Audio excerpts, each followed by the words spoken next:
holidays, one and all! And welcome to the Super Geek Girl Super List, my top 5 games of 2017. So last year I took a little look back at all the cool and interesting games I played over the year. And I had so much fun doing that list, I decided to bring it back again this year. In VO form!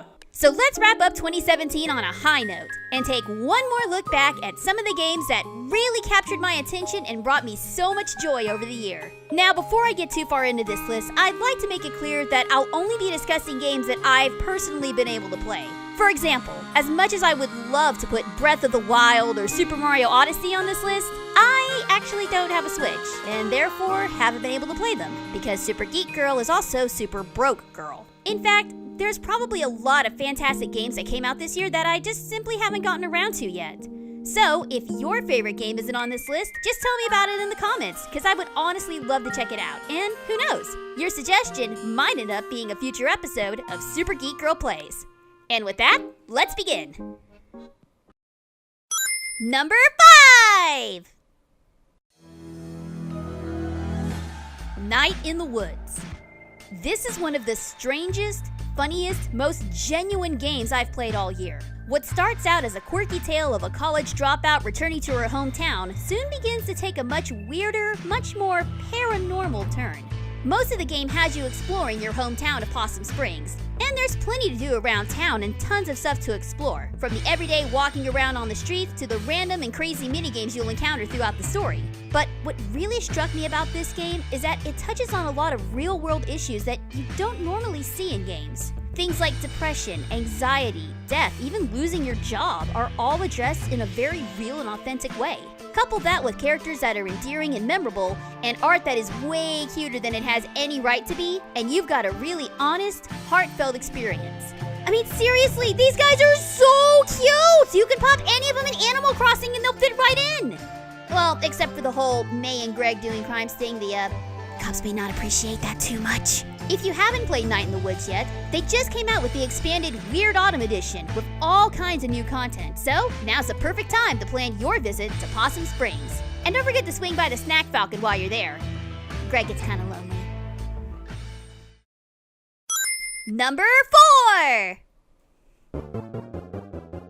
Crawl. This is couch co-op chaos at its finest. My friends and I have been playing the snot out of this one back when it was in early access, and now that the game's been released in full, I cannot recommend it enough. The premise is pretty simple. You're either a human or a ghost. As a human, your goal is to make it far enough down into the dungeon to challenge the boss and win back your salvation.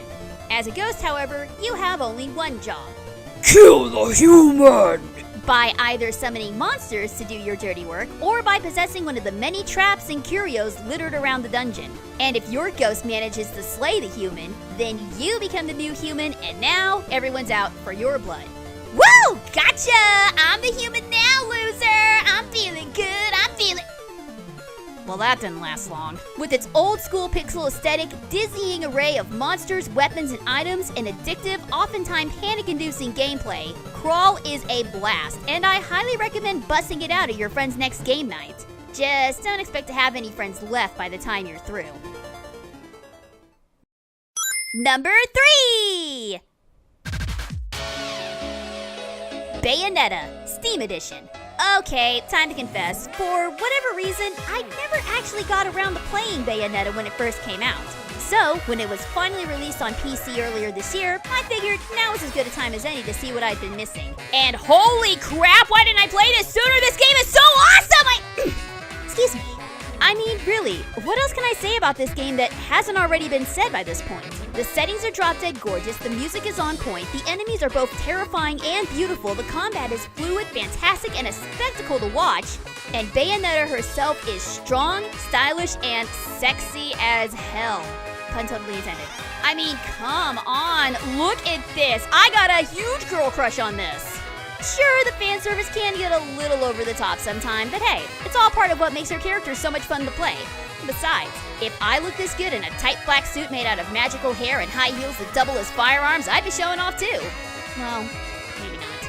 If you haven't played this game by now, you have no more excuses left. So go play it. Play Bayonetta, right now. Do it! Finish the video first, though. Number 2!